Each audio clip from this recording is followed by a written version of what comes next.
morning, Chairman Smith and Chairman Crapo and fellow staff workers. Thank you for the opportunity to appear today to present the views of the union on the issue of fluoridation of public water supplies. Our union represents the staff, scientists, lawyers, and others who analyze hazard, exposure, and economic data and advise management how to use them in public health protection. I'm not here today to speak for EPA, but rather the union, founded 17 years ago to protect EPA workers from unethical pressure by EPA managers. It was on that basis in 1985 that we first got involved in this issue. In 1997, we voted to oppose fluoridation, and our opposition has grown stronger as more adverse data on the practice has come in. In the interest of time, let me state our recommendations first. We ask that you order an independent review of the cancer bioassay of sodium fluoride mandated in 1977 by Congress. Evidence for carcinogenicity in that assay was systematically downgraded by a special executive branch commission appointed and run by the very agencies that Congress did not trust to run the bioassay in the first place.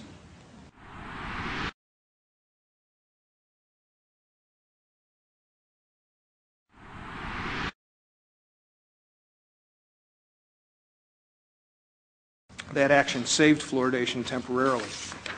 We ask that you order chronic toxicity studies on the two waste products that are now used in 90% of fluoridation programs. EPA says there are at present no chronic toxicity data on them, and we ask that you order EPA set an MCL for fluoride that's truly protective of all American citizens, infants and adults alike, because the current one does not, in violation of the Safe Drinking Water Act. We ask that you order epidemiology studies using dental fluorosis as an index of exposure to determine the extent of other toxic effects, especially effects on the brain and bone in the population that are attributable to fluoride.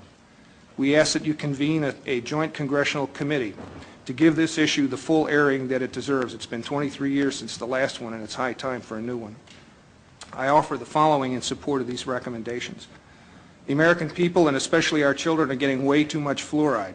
2/3 of children living in fluoridated communities have dental fluorosis in at least one tooth. Dental fluorosis is the visible manifestation of toxic overexposure to fluoride during their developmental years. The initial findings of the cancer bioassay were for clear evidence of carcinogenicity, and that is consistent with several epidemiology and many mutagenesis studies.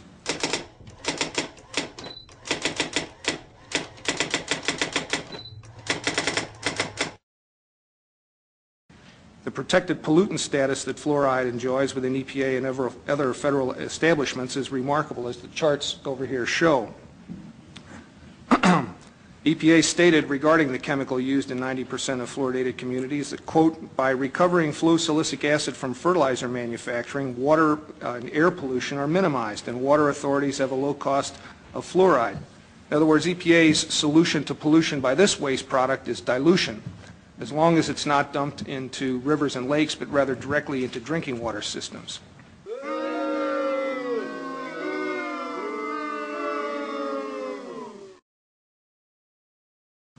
Congressman Calvert of the House Science Committee has letters of inquiry out to EPA and other federal entities on this subject. The 1983 report of a Surgeon General's panel on fluoride to EPA was altered without consultation or notification of the panel members, so as to help EPA justify an outrageous set of drinking water standards promulgated in 1986. The results of a 50-year experiment conducted in Kingston and Newburgh, New York, show that there's no overall difference in dental caries rates between the two communities, but there's a significantly higher incidence of dental fluorosis in the fluoridated community. Since 1994, there have been 6 studies that show adverse effects of fluoride on the brain, even at the so-called optimum level of 1 part per million. The epidemiology studies that we recommend above should make a prime effort to look at brain effects, given the national concern over attention deficit and hyperactivity disorder and autism in our children. 3 trial judges since 1978 made findings of fact that water fluoridation poses an unreasonable risk to the American people. Fluoridation proponents like to say that there's no real controversy about fluoridation, and they're right. When these 3 disinterested trial judges heard weeks of testimony, they came to the same conclusion that our union did about the unreasonable risks involved. The findings of fact remain untouched in those trials today. Recent publications indicate a link between the use of silicofluorides for fluoridation and elevated blood lead levels in children and antisocial behavior. And leading dental researchers are changing their views on the safety and efficacy of fluoridation. Drs. John Calhoun and Hardy Lineback, both former spokespersons for fluoridation, have published recantations of their former position. On behalf of EPA's professional community, I urge the subcommittee to convene a select committee for a national review of water fluoridation. It's high time we do that, and I'd be happy to take questions. Thank you. Thank you very much, Dr. Hersey. Mr. Hersey, before I yield, Mr. Chairman, Mr. Hersey, I know you're an employee of the EPA, and I'm assuming that your views conflict with the agency on the issue of fluoridization. Is that correct? Given the fact that EPA has set the maximum contaminant level as indicated on the chart at 4,000 parts per billion, and the so-called optimum level is 1,000 parts per billion, one could assume that. A citizen inquired of Congressman Bob Young to ask EPA about the American Dental Association listing EPA as an endorser of fluoridation. The then Assistant Administrator for Water, Bob Perciasepi, wrote back to Congressman Young and said that EPA had asked ADA to take EPA's name off the lists of endorsers of fluoridation. So it's a wash. EPA, I think, is playing the good federal soldier in supporting this program that's been a federal mandate more or less for 50 years, but officially it's not on the list of endorsers. You cited several studies which were very interesting. I saw them in your statement. What kind of are these basically independent studies with no peer review, or has there been sufficient peer review to give these studies more credibility or not? Now, the ones that are of most concern to us are the peer-reviewed studies that have appeared in neurotoxicology and teratology and brain research in 1995 through 1998. The work of Phyllis Mullinex, for instance, indicated that when rats were dosed, pregnant dams were dosed with fluoride, that would result in serum levels in the brain of the pregnant dams that mimic serum levels in human beings drinking water at that maximum contaminant level. The dams gave birth to pups that were hyperactive, born hyperactive, and remained hyperactive throughout their life. Huh? The dams gave birth to pups that were hyperactive, born hyperactive, and remained hyperactive throughout their life.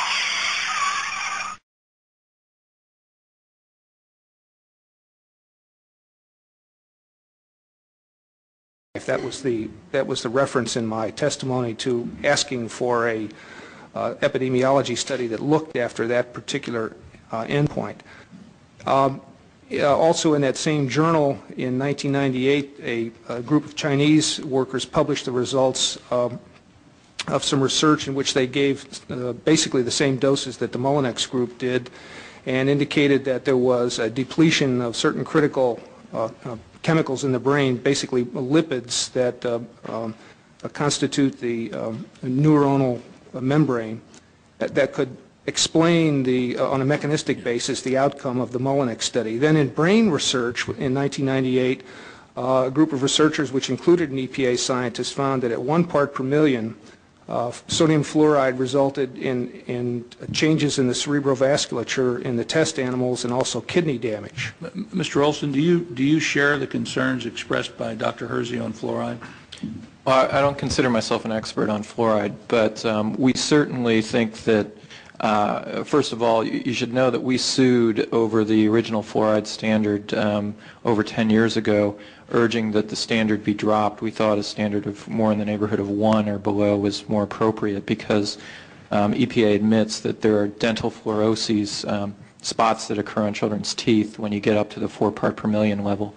And there is a lot of science, as Dr. Hersey suggests, that's come out since then. So I guess our view is that certainly there is definitely a need for a careful peer review of all these new data, and there are significant concerns that have been raised over the last 5 years from some of the studies. We don't have a position right now on what the standard should be, but we think that a careful peer review and an open process to look at that new science is definitely called for.